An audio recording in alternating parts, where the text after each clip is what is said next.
الرجیم بسم اللہ الرحمن الرحیم۔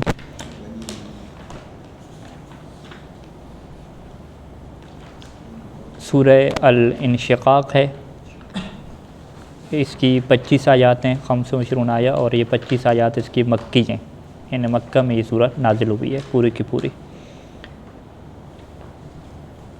آغاز اس کا یہاں سے ہوتا ہے کہ بسم اللہ الرحمن الرحیم، اذا السماء انشقت وَأَذِنَتْ لِرَبِّهَا وَحُقَّتْ وَإِذَا الْأَرْضُ مُدَّتْ۔ تو یہاں پہ ہم اس کے آ جاتے ہیں سائڈ پہ ترجمہ تشریح کی طرف۔ اذا السماء انشقت، جب آسمان انشقہ کا مصنف نے معنی کیا انصدع اور انشقہ کا معنی ایک ہی نکلتا ہے کہ پھٹ جانا، کہ جب آسمان پھٹ جائے گا۔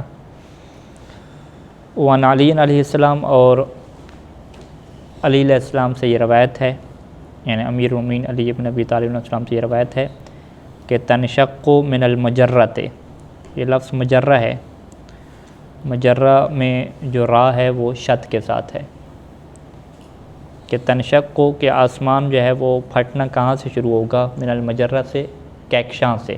مجرہ کا مطلب کیا ہوتا ہے؟ کہکشاں۔ بہت ساری کہکشائیں ہیں، ہماری کہکشائیں بنی ہوئی ہیں، ان کے اندر ستاروں کا نظام ہے، سورج ہے ہر کہکشاں کا، تو یہ پوری کی پوری جو کہکشاں ہے نا وہ کیا ہوگی، پھٹے گی اور ختم ہو جائے گی۔ یہاں پہ باقاعدہ وہ سائنسی بحث کی جاتی ہے بلیک ہول کی، جس سے بحث کہتے ہیں کہ وہ جب ختم ہوگی تو ساری چیز بلیک ہول میں چلی جائے گی۔ اچھا، وَأَذِنَتْ لِرَبِّهَا، یہاں پہ آذنت کا کیا مطلب ہے؟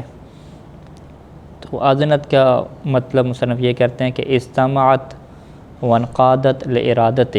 استمعت یعنی جو آسمان ہے، یہ استماع مطلب ہوتا ہے کسی کی بات کو غور سے سننا، ٹھیک ہے۔ استماع اور سماع دو لفظ استعمال ہوتے ہیں۔ سماع کیا ہوتا ہے؟ ایسی کان میں آواز آ رہی ہو، لیکن استماع کیا ہوتا ہے؟ بات کو غور سے سننا، غور سے یعنی اطاعت کرنے کے لیے، ماننے کے لیے۔ تو یہ جو آسمان ہے استمعت یعنی یہ غور سے سنے گا۔ انقادت کا مطلب ہوتا ہے پیروی کرنا، اطاعت کرنا۔ انقیاد کیا کہتے ہیں؟ پیروی کرنے والا۔ وانقادت لارادتہ، اور اپنے رب کے ارادہ کی پیروی کرنے والا ہوگا، اطاعت کرنے والا ہوگا۔ یعنی جو آسمان ہے یہ اپنے رب کی حکم کو اور ارادے کو سننے والا ہوگا اور اس کے ارادے کو پورا کرنے والا ہوگا۔ انقاد لارادتہ یعنی رب کے ارادے کو پورا کرنے والا۔ حقت یہ فعل مجہول کا صیغہ ہے، آسمان کے لیے بولا جا رہا ہے۔ تو حقت کا جو عام طور پہ مترجمین ترجمہ کیا ہے کہ سزاوار ہے آسمان کے لیے یہی، یعنی آسمان کا یہی حق بنتا ہے، اس کے لیے یہی لائق ہے کہ وہ اپنے رب کے ارادے کو پورا کرے۔ تو مصنف نے یہی یہاں پہ لکھا کہ جعلت حقیقتاً بذالک، یہاں پہ لفظ حقیقتاً نہیں لکھا ہوا، جعلت حقیقہ لکھا ہوا ہے، یوں کر کے، حقیقتاً ہونا چاہیے لفظ۔ جعلت حقیقتاً بذالک یعنی آسمان کو قرار دیا گیا ہے حقیقتاً بذالک، اس چیز کا حقیق یعنی اس چیز کا سزاوار، حقیقہ بذالک یعنی اسی چیز کے لائق اسے قرار دیا گیا ہے، اسی چیز کا سزاوار اسے قرار دیا گیا ہے۔ آسمان کو اس طرح بنایا گیا ہے کہ وہ اللہ کے امر کو اور ارادے کو پورے کرنے والا ہو۔ حقت یعنی اسے قرار دیا گیا ہے کہ وہ اسی کا سزاوار رہے، اسی کے لائق رہے کہ وہ اپنے رب کے ارادے کو پورا کر لے۔ اچھا، یہ آسمان کی صورتحال ہے کہ آسمان جو ہے وہ پھٹ جائے گا، ختم ہو جائے گا۔ وَإِذَا الْأَرْضُ مُدَّتْ، اور جب زمین مدت، مدہ جو مدو ہم پڑھتے ہیں پھیلا دینا، لیکن مصنف نے یہاں پہ مدت کے کتنے معنی کیے ہیں؟ 3 معنی کیے ہیں۔ مدت کا پہلا معنی بوسطت، وہی اس کا مطلب کیا ہے؟ پھیلا دینا، بساط اسے کہتے ہیں، پھیلا دینا، کہ جب زمین کو پھیلا دیا جائے گا۔ اور دوسرا معنی کیا کیا؟ سویت برابر کر دینا، جب زمین کو کیا بالکل برابر کر دیا جائے گا، سیدھا کر دیا جائے گا، ابھی گول ہے تو بالکل سیدھی کر دی جائے گی۔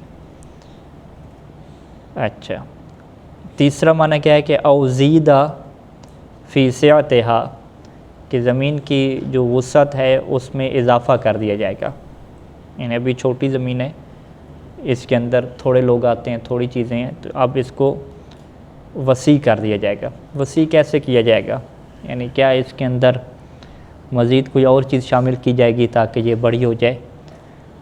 تو مصنف اس کو بیان کرتے ہیں کہ وسیع کرنے کا یہ مطلب ہے کہ بے ازالت جبالہا و بنائہا، کہ زمین کے جتنے بھی پہاڑ ہیں ازالہ انہیں زائل کر دیا جائے گا، ختم کر دیا جائے گا، و بنائہا، اور اس کے اندر جتنے بھی بنا اور جتنی بھی عمارتیں ہیں وہ ساری کی ساری ختم کر دی جائیں گی۔ تو جب عمارتیں اور پہاڑ سارے ختم ہو جائیں گے تو اس کا مطلب کیا ہوگا کہ زمین جو ہے وہ کھلی ہو گئی ہے، وسیع ہو گئی ہے۔ اور یہ معنی دیگر آیات سے مصنف نے لیے ہے، کیونکہ دیگر آیات میں ہے کہ جو زمین کے پہاڑ ہیں یہ ریزہ ریزہ کر دیے جائیں گے اور یہ بادلوں کی طرح اڑ جائیں گے۔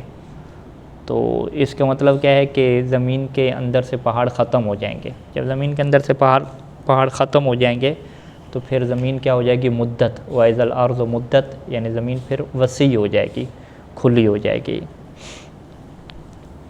وَأَلْقَتْ مَا فِيهَا، القا کا کیا مطلب ہوتا ہے؟ نکال دینا، القاء کرنا۔ القاء المحاضرہ لفظ یہاں پہ استعمال ہوتا ہے نجف میں، کہ استاد آئے گا اور محاضرہ کا القاء کرے گا۔ محاضرہ یعنی تقریر وہ کرے گا، یا القاء الکلمہ بھی کہتے ہیں، ٹھیک ہے۔ لفظ کلمہ جو ہے وہ تقریر کے معنی میں آتا ہے، گفتگو کے معنی میں۔ تو القت زمین نکال دے گی، ما وہ چیز کہ فیہا جو زمین کے اندر ہے۔ اب زمین کے اندر کیا چیزیں ہیں جس سے زمین نکالے گی؟ تو مصنف اس کی تفسیر کرتے ہیں کہ من الموتى والکنوز، موتى یعنی جو مردار اس کے اندر ہیں ان کو نکال دے گی، اور جو کنوز، جو خزانے اس کے اندر دفن ہیں ان کو نکال دے گی۔ وتخلت، تخلت کا مطلب خالی ہو جانا۔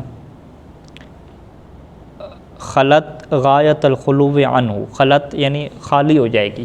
غایت الخلو کسے کہتے ہیں؟ مکمل طور پہ خالی ہو جانا، یعنی مکمل طور پہ خالی ہو جائے گی۔ عنہ کے کیا مطلب؟ ما فیہا، عنہ کے کدھر پلٹائیں گے؟ ما فیہا، یعنی جو کچھ بھی زمین میں ہے اس سے زمین مکمل طور پہ خالی ہو جائے گی، کوئی مردہ اس کے اندر باقی نہیں رہے گا۔ وَأَذِنَتْ لِرَبِّهَا فِي ذَلِكَ، اب زمین کی بھی یہی خصوصیت ہے جو آسمان کی تھی۔ آسمان کے متعلق بھی کیا کہا تھا؟ أَذِنَتْ لِرَبِّهَا، کہ وہ اپنے رب کی اطاعت کرنے والا ہے۔ تو زمین کے متعلق بھی یہ کہا کہ وَأَذِنَتْ لِرَبِّهَا، زمین بھی اپنے رب کی اطاعت کرنے والی ہے، فی ذالک، اس بات میں۔ کس بات میں؟ وہی یعنی خزانے نکالنے میں، مرداروں کو نکالنے میں۔ وَحُقَّتْ لِلْإِذْنِ، اور زمین کو سزاوار بنا دیا گیا ہے۔ کس کے لیے؟ اذن کے لیے، اذن یعنی اطاعت کے لیے، اور زمین کو اسی اذن کے لیے سزاوار بنایا گیا ہے، یعنی اسی اطاعت کے لیے سزاوار بنایا گیا ہے، اسی کے لیے لائق بنایا گیا ہے۔ اچھا، اب یہاں پہ اذا کے ساتھ تو یہ شرط ہو گئی نا کہ جب آسمان پھٹ جائے گا اور زمین پھیل جائے گی اور زمین اپنے اندر سے مردوں کو نکال دے گی، تو اس کا کیا ہوتا ہے؟ ایک جواب ہوتا ہے۔ تو پھر کیا ہوگا؟ تو قرآن مجید کی ان آیات میں جواب ذکر نہیں ہوا، اگلی آیت شروع ہو گئی ہے کہ یا ایھا الانسان انک کادح الی ربک، یوں شروع ہو گیا۔ تو اذا کا جواب کہاں پہ ہے؟ تو اس سے ہم کیا کہتے ہیں کہ عربی زبان میں بعض اوقات اذا شرط آتی ہے لیکن جواب اس کا محذوف کر دیا جاتا ہے۔ تو یہاں پر بھی کیا ہے؟ اس کا جواب محذوف ہو گیا ہے۔ اب جو جواب محذوف ہوتا ہے تو اس محذوف کے پیچھے کوئی نہ کوئی وجہ ہوتی ہے کہ جواب آخر کیوں محذوف کیا گیا ہے، اور عام طور پہ وجہ یہ ہوتی ہے کہ جو کلام کا سیاق و سباق ہے، یعنی جو گفتگو چل رہی ہے وہیں سے واضح ہو رہا ہوتا ہے کہ اس کا کیا جواب بنے گا۔ تو مصنف ایک احتمال یہی دیتے ہیں کہ اگر بعد والی آیات کو ہم پڑھیں تو اس سے ہمیں پتہ چل سکتا ہے کہ اس کا جواب کیا بنے گا، کیونکہ بعد والی آیات میں یہی کہا جا رہا ہے کہ انسان کو جو ہے وہ پیش کیا جائے گا، انسان کا جتنا بھی عمل ہے، جو بھی اس کا کردار رہا ہے، اس کا حساب کتاب ہوگا۔ تو لہٰذا یہی جواب ہمارے ذہن میں آتا ہے کہ اگر قرآن مجید نے یہاں پہ جواب حذف کیا تو اس وجہ سے کیونکہ یہ بات واضح ہے کہ جب اس طرح کے حالات ہو جائیں گے تو پھر انسان کو جو ہے وہ اللہ کی بارگاہ میں پیش کر دیا جائے گا، اور اس کا جتنا بھی نام اعمال ہے وہ کھولا جائے گا اور حساب کتاب شروع ہوگا۔ تو لہٰذا اس کا جواب کیا ہوگا کہ پس انسان کو پھر پیش کر دیا جائے گا، یہ اس کا جواب نکلے گا۔ دوسرا مصنف نے کہا ہے کہ جواب کو حذف کرنے کی یہ وجہ ہو سکتی ہے کہ جواب حذف کر کے ایک جو خوفناک صورتحال ہے اس کو جو ہے وہ پیش کیا جا رہا ہے، ٹھیک ہے جی۔ اسے کیا کہتے ہیں کہ جواب کو مبہم رکھا جائے، جواب کو مبہم رکھ کے اگلے بندے کو جو ہے وہ خوف میں مبتلا کیا جائے، ڈرا دیا جائے، ٹھیک ہے۔ یہ اردو زبان میں، ہر زبان میں یہ چیز موجود ہوتی ہے۔ تو وہ کیا کہتا ہے، یعنی جو علاقے کے بڑے لوگ ہوتے ہیں یا گھر میں جو والد ہے مثلاً، وہ کیا کہتا ہے بچوں کو کہ بھئی ٹھیک ہو جاؤ، جب میں آ جاؤں گا نا پھر دیکھا جائے گا، جب میں آؤں گا تو پھر وہ کیا کرے گا، وہ جواب کو کیا رکھتا ہے، مبہم رکھتا ہے، حذف کر دیتا ہے۔ تو جواب اس نے کیوں حذف کیا؟ تاکہ ان کے اندر ایک خوف کی کیفیت ہو کہ پتنی جب یہ آئے گا تو کیا کرے گا، ٹھیک ہے۔ حالانکہ ممکن ہے کہ وہ آئے تو فقط پانی پی کے چلا جائے، ٹھیک ہے۔ تو یہ جواب کو محذوف رکھنا، مبہم رکھنا کس لیے ہوتا ہے؟ تاکہ ایک ہولناکی جو ہے وہ ایجاد کی جائے، خوف کی کیفیت ایجاد کی جائے۔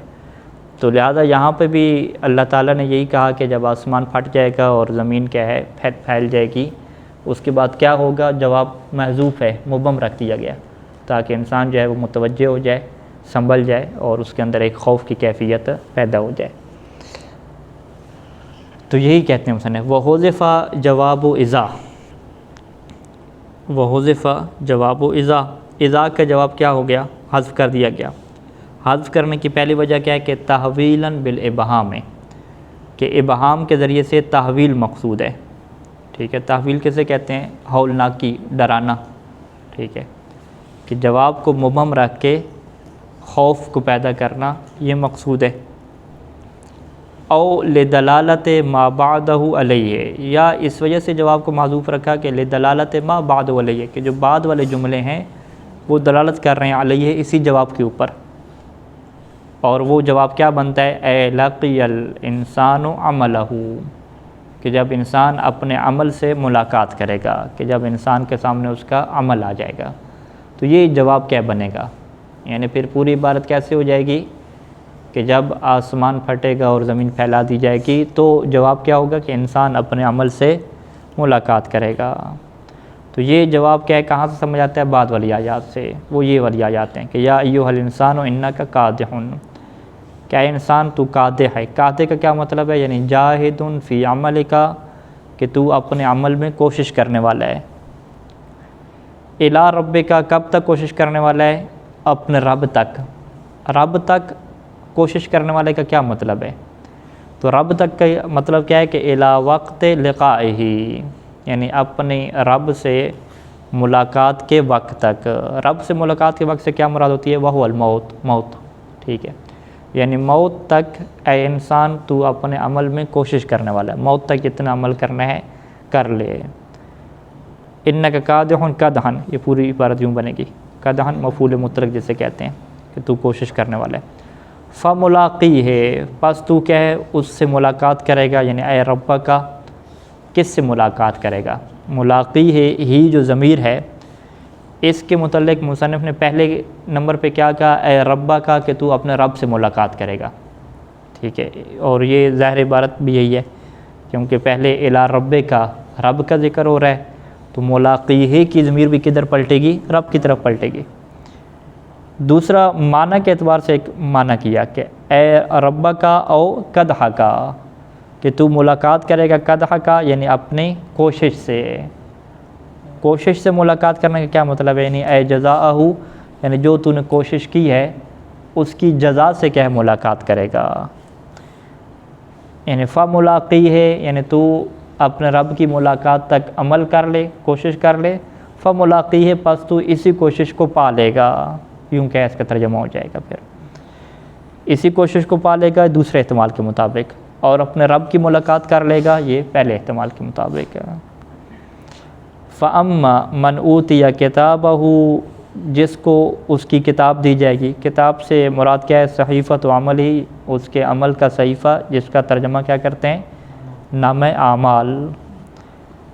جس کو اس کا نام اعمال دیا جائے گا بیمینہ ہی، اس کے دائیں ہاتھ میں، فسوف یحاسب حسابا یسیرا، تو اس کا حساب کیا جائے گا حسابا یسیرا، یسیر کسے کہتے ہیں آسان، تو اس کا تو حساب کیا ہو جائے گا آسان ہو جائے گا، وینقلب الی اہلہ فی الجنت، اور وہ جنت میں اپنے گھر والوں کی طرف واپس چلا جائے گا، مسروراً، اور وہ خوش ہوگا،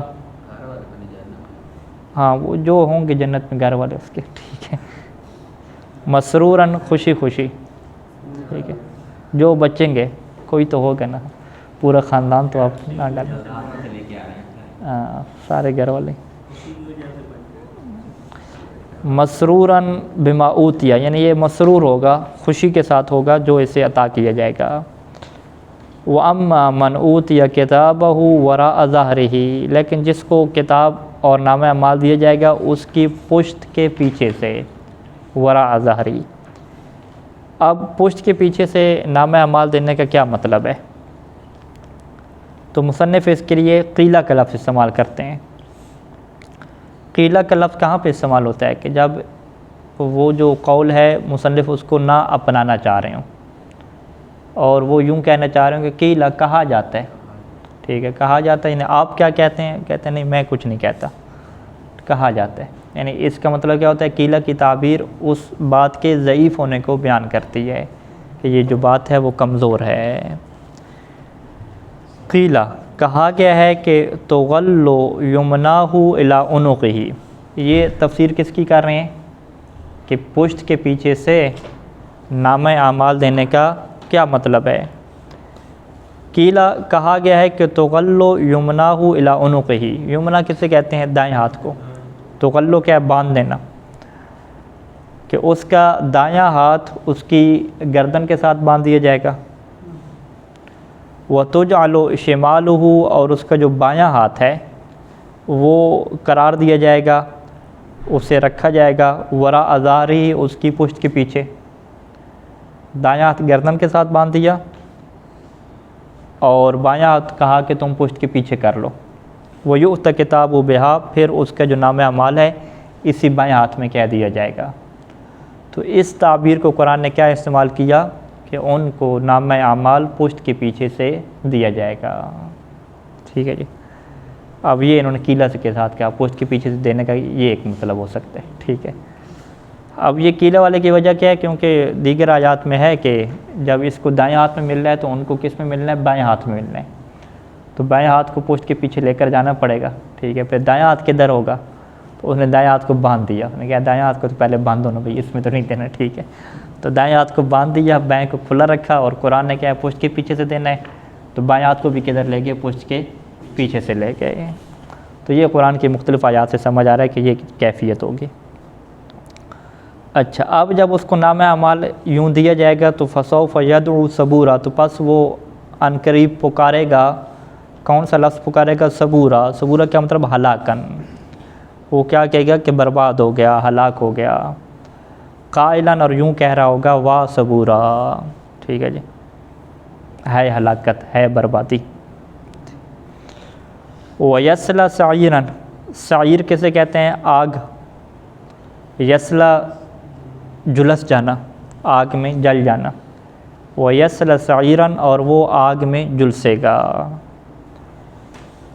إِنَّهُ كَانَ فِي أَهْلِهِ، وہ تھا اپنے گھر والوں میں، گھر والوں میں کہاں پہ تھا؟ فی الدنیا، دنیا میں، إِنَّهُ كَانَ فِي أَهْلِهِ، فی الدنیا، یعنی وہ دنیا میں اپنے گھر والوں میں کیا تھا؟ مسروراً، خوش ہوتا تھا۔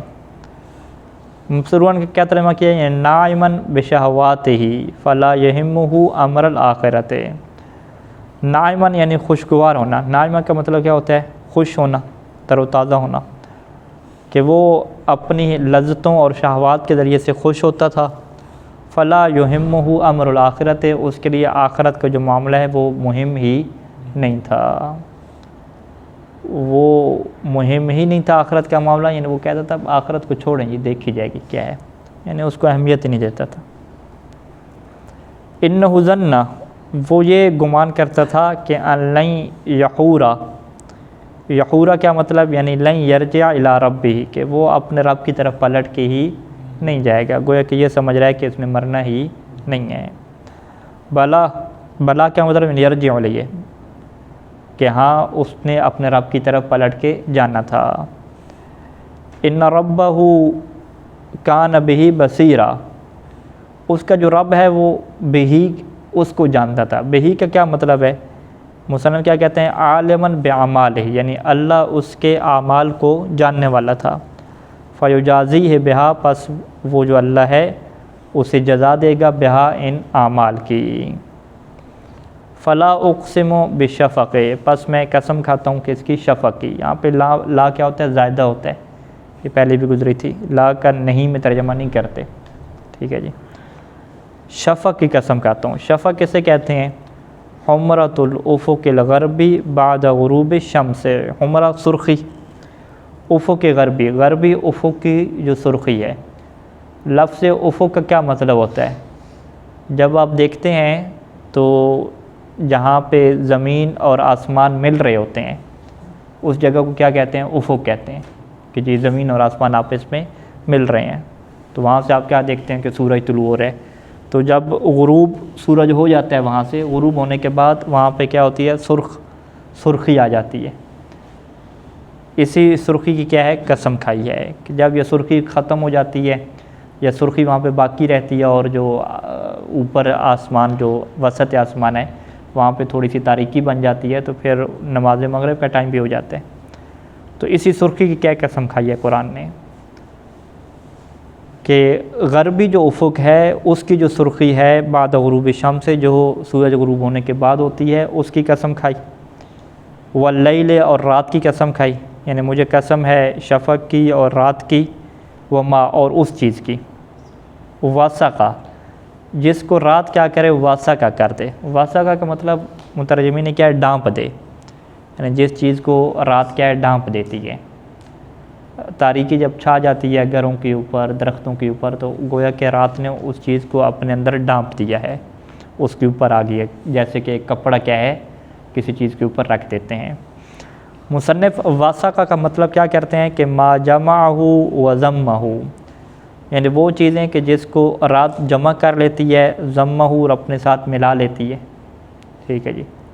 من الدواب، وہ جانور ہو گئے، وغیرہ جانوروں کے علاوہ، یعنی جب رات آتی ہے تو پھر ہر چیز گویا کہ کیا سو جاتی ہے ایک طرح سے، تو وہ جانور ہو، انسان ہو، سارے کے سارے جو ہے وہ چپ ہو کے سو جاتے ہیں۔ تو اسے کیا کہتے ہیں کہ رات کی قسم اور ان چیزوں کی قسم جو اسی رات کے ساتھ ضم ہو گئے ہیں، رات کے ساتھ مل گئے ہیں۔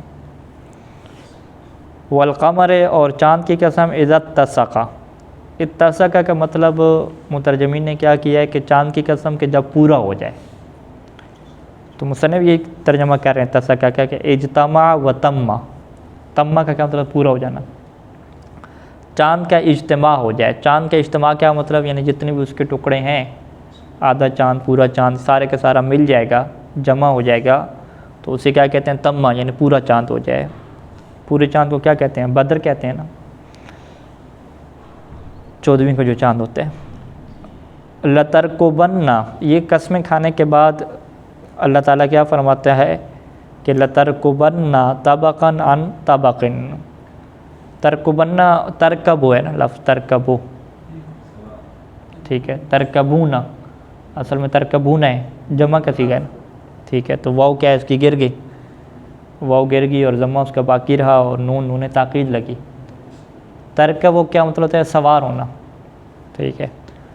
لترکبن، لام تاکید آ گئی، نون تاکید آ گئی، مزید تاکید ہوگی اس کی پر، ڈبل تاکید، کہ تم ضرور بضرور سوار ہوگے، طبقاً عن طبقاً، ایک طبقے سے دوسرے طبقے کی طرف، یعنی ایک حالت سے دوسری حالت سے تم گزرو گے۔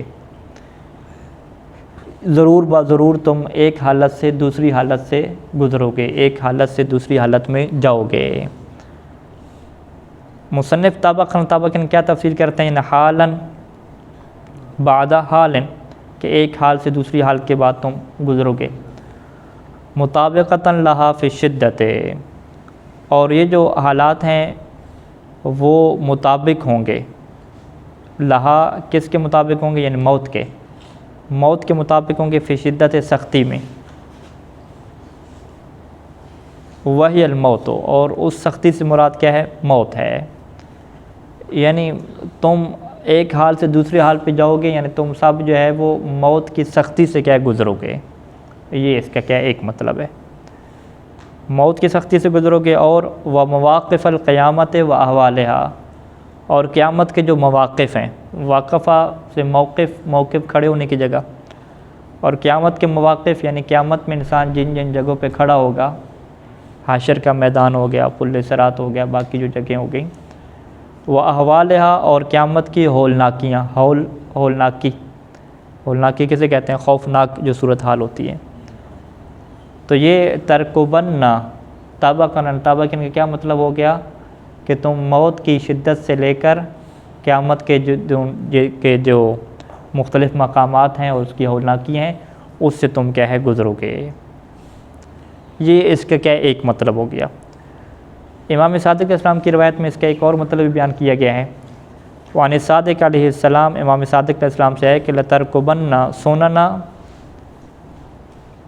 من قبلکم، کہ تم ضرور سوار ہوگے اسی روش پہ، سنت کی جمع کیا ہے؟ سنن، روش پہ، طریقہ کار پہ، یعنی انہی حالات پہ تم ضرور گزرو گے، انہی حالات سے کہ من قبلکم، جو تم سے پہلے لوگوں کے تھے، یعنی تم سے جو پہلے لوگوں کے حالات تھے انہی حالات کے اوپر تمہیں بھی جانا ہے۔ اب وہ حالات پہلے لوگوں کے کون سے بنے؟ یعنی وہ بھی مر گئے، ان مرنے کے بعد جو بھی ان کو حالات پیش آ گئے، تو انہی حالات سے ہر کسی نے کیا ہے گزرنا ہے۔ فما لہم لا یؤمنون، انہیں کیا ہو گیا؟ ما لہم، یعنی انہیں کیا ہو گیا کہ لا یؤمنون، وہ ایمان لے کر نہیں آتے۔ تو مصنف اس کی یہی ترجمہ کرتے ہیں کہ ای عذر لہم، ما لہم کا کیا مطلب ہے؟ ای عذر لہم، کہ کیا عذر ہے ان کے پاس، فی ترک الایمان، کہ وہ ایمان کو چھوڑے ہوئے ہیں، مع وضوح دلائلہ، جبکہ ایمان کے جو دلائل ہیں وہ واضح ہیں۔ وَإِذَا قُرِئَ عَلَيْهِمُ الْقُرْآنُ لَا يَسْجُدُونَ، اور جب ان کے اوپر قرآن پڑھا جاتا ہے تو وہ سجدہ نہیں کرتے۔ یہ آیت سجدہ ہے جو واجب نہیں ہے۔ اچھا، لا یسجدون کا کیا مطلب ہے؟ یعنی قرآن پڑھا جاتا ہے اور سجدہ نہیں کرتے۔ مصنف نے اس کے 3 احتمال دیے ہیں۔ پہلا کیا ہے کہ سجود تلاوت ہے، کہ وہ تلاوت والا سجدہ نہیں کرتے، ایک یہ احتمال۔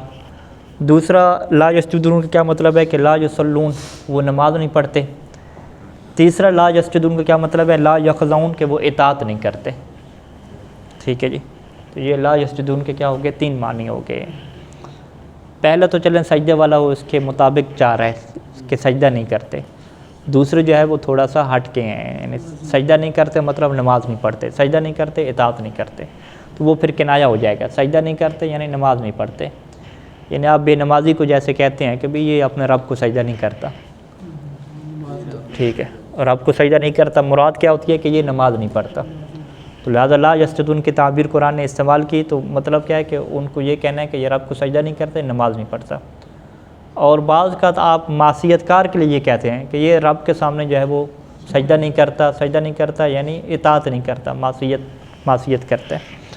تو لا یسجدون کی جو تعبیر ہے یہ اس طرح سے استعمال ہوتی ہے کہ کسی کو یہ کہنا ہو کہ یہ اطاعت نہیں کرتا تو سیدھا کیا کہتے ہیں کہ لا یسجدون، یہ رب کے سامنے جھکتے ہی نہیں ہیں۔ بل الذین کفروا یکذبون، بلکہ وہ لوگ جو کافر ہیں یعنی بے دلائل الایمان، ایمان کے جو دلائل ہیں ان کا انکار کرنے والے ہیں، وہ کیا یکذبون، وہ جھٹلانے والے ہیں۔ ٹھیک ہے، یعنی جو لوگ کافر ہیں ان کے لیے دلائل واضح ہیں، دلیل واضح ہونے کے بعد وہ اس کی کیا کرتے ہیں؟ تکذیب کرتے ہیں، وہ کہتے ہیں کہ ہم نہیں مانیں گے، ہم اس کو کیا ہے جھوٹا کہتے ہیں۔ واللہ اعلم بما یوعون، اللہ زیادہ بہتر جانتا ہے ما یوعون، یوعون کا کیا مطلب ہے؟ وعیعو کا، جو ان کے دلوں میں ہے۔ تو یوعون کا مصنف یہ ترجمہ کرتے ہیں کہ یجمعون فی صدورہم، کہ جو وہ جمع کیے ہوئے ہیں اپنے سینوں میں، اللہ اس کو سب سے زیادہ بہتر جانتا ہے۔ اپنے سینوں میں کیا جمع کیے ہوئے ہیں؟ من الکفر والبغض، کفر اور بغض جو جمع کیا ہوا ہے۔ فبشرہم بعذاب علیم، پس آپ انہیں بشارت دے دیں عذاب علیم کی، دردناک عذاب کی۔ اچھا یہاں پہ لفظ کیا لکھا ہوا ہے؟ تحکم لکھا ہوا ہے. یا تو یہ لفظ کیا ہونا چاہیے؟ تہلکہم ہونا چاہیے بعذاب علیم، یعنی انہیں دردناک عذاب کی بشارت دے دیں. کون سا دردناک عذاب؟ تہلکہم، جو انہیں ہلاک کر دے گا. تو تہلکہم پھر غلطی سے کیا ہو گیا؟ تحکم ہو گیا. یا یہ خود لفظ تحکم ہی ہے. حکم سے جب آپ لغت میں سے جا کے دیکھیں گے تو اس کا مطلب کیا ہے؟ ہنسی مذاق. تو فبشرہم بعذاب علیم، یعنی گویا ان کا مذاق اڑایا جا رہا ہے، یعنی آپ انہیں بشارت دے دیں دردناک عذاب کی. تو بشارت تو خوشخبری تو کیا ہوتی ہے؟ ٹھیک ہے، خوشخبری کیا ہوتی ہے؟ اچھی چیز کی ہوتی ہے نا. اگر آپ کسی طالب علم کو کہتے ہیں بھئی وہ فیل ہو گیا، اسے کہا بھی اس سے خوشخبری دے دو فیل ہونے کی، ٹھیک ہے. تو جب یہ کہا جائے کہ خوشخبری دے دو فیل ہونے کی، اس کا مطلب کیا ہے کہ آپ اس بیچارے کا مذاق اڑا رہے ہیں. تو فبشرہم بعذاب علیم، تحکم یعنی یہ مذاق اڑایا جا رہا ہے، اللہ کی طرف سے ان کا مذاق اڑایا جا رہا ہے کہ ہم تمہیں بشارت دیتے ہیں کس چیز کی؟ جی وہ دردناک عذاب کی. اللہ مطلب یہاں پہ لیکن کیا ہے؟ لیکن یعنی لیکن الذین آمنوا، وہ لوگ جو مومن تھے، وعملوا الصالحات، وعملوا الصالحات یعنی نیک عمل کرنے والے تھے، ٹھیک ہے. او متصل ایو الا من آمن منہم،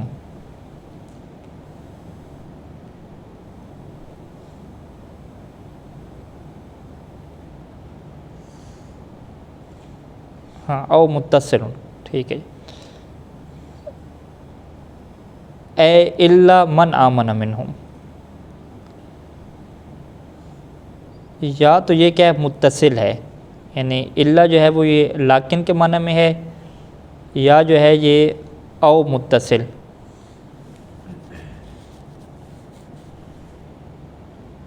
پر او متصل کا نہیں معلوم کیا مطلب اس کا ہوگا. او متصل، یا یہ جو ہے وہ متصل ہے. اے الا من آمن منہم، مگر یہ کہ جو ان میں سے ایمان لے ہیں، ٹھیک ہے جی. اچھا یوں الا کی جو ہے وہ دو معنی کیے جاتے ہیں نا، ٹھیک ہے جی. ایک کو ہم الا استثنائیہ کہتے ہیں. استثناء کی جو ہے وہ استثناء کی دو قسمیں ہوتی ہیں نا، استثناء منفصل اور استثناء متصل. یاد آ رہا ہے کچھ؟ ٹھیک ہے. جان القوم الا حمارا، یہ کون سے استثناء ہے؟ منقطع استثناء منفصل سے کہتے ہیں، متصل تو نہیں کہتے نا.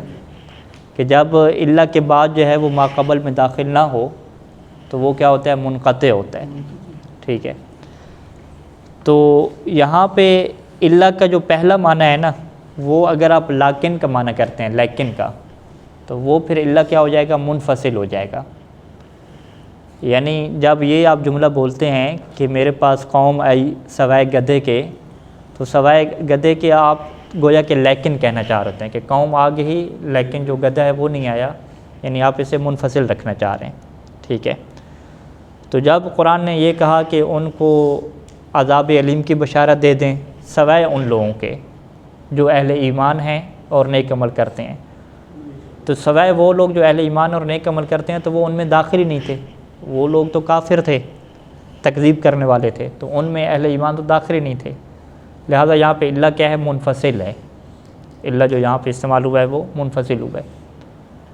یا دوسرا آپ بنا دیں کہ الا کو آپ متصل بنائیں. جب آپ الا کو متصل بنائیں گے تو پھر آپ کیا کہیں گے کہ سب کو جو ہے وہ عذاب کی بشارت دینی ہے، مگر ان میں سے جو لوگ کیا ہو جائیں؟ مومن ہو جائیں. یعنی وہی جو کافر ہیں ان میں جو کنورٹ ہو جائیں، جو تبدیل ہو جائیں اور مومن اور صالح لوگ بن جائیں، تو پھر ان کو کیا ہے؟ یہ بشارت نہیں دینی. تو یہی ہو جائے گا. الا جو ہے یہ لیکن کے معنی میں ہے، یعنی یہ استثناء منفصل بن رہا ہے، یعنی ان کے علاوہ دیگر اہل ایمان کی بات ہو رہی ہے. او متصلون، یا یہ جو الا ہے وہ متصل ہے. اگر الا کو متصل مانتے ہیں تو پھر ترجمہ کیسے کریں گے؟ اے یعنی الا من آمن منہم، یعنی وہ لوگ کہ من آمن منہم جو ان میں سے مومن تھے. منہم کی ضمیر کی طرف پلٹائیں گے انہیں کفار کی طرف، یعنی انہیں کفار میں سے جو لوگ کیا ہو جائیں؟ مومن ہو جائیں. تو یہ پھر کیا ہو جائے گا؟ استثناء متصل ہو جائے گا. لہم اجر غیر ممنون، ان کے لیے ایسا اجر ہے کہ جو ممنون نہیں ہے۔ ممنون نہیں ہے کہ دو معنی کیے، ممنون نہیں ہے پہلا مقطوع، یعنی ایسا اجر ہے کہ جو مقطوع نہیں ہے، مقطوع یعنی کٹ جانا، ختم ہو جانے والا۔ یا ممنون کا کیا ترجمہ کیا، من احسان کو کہتے ہیں نا، ٹھیک ہے، مقدر بالمن، یعنی ایسا اجر کہ مقدر جسے خراب کر دیا جائے۔ مقدر کیا ہو جانا، تلخ ہو جانا، اردو میں لفظ استعمال ہوتا ہے مقدر ہو جانا، ٹھیک ہے، کہ جس اجر کو خراب کیا گیا ہو بالمن، احسان جتلا کر، ٹھیک ہے، احسان جب جتلایا جائے گا، بار بار کسی کو کہا جائے کہ ہمارا بڑا احسان ہے آپ کے اوپر، تو وہ اگلے کو جو نعمت دی گئی ہے وہ کیا ہو جاتی ہے، تلخ ہو جاتی ہے، اس کا کوئی مزہ نہیں رہتا۔ تو ان کو جو اجر دیا جائے گا غیر ممنون، یعنی اس کے اوپر کسی قسم کا کوئی احسان نہیں جتلایا جائے گا، یعنی احسان جتلا کر اسے تلخ اور بدمزہ نہیں بنایا گیا ہوگا۔ اللہم صلی علی محمد و آل محمد۔ یہ سورہ مکمل ہوئی اور اگلی سورہ بروج ہے۔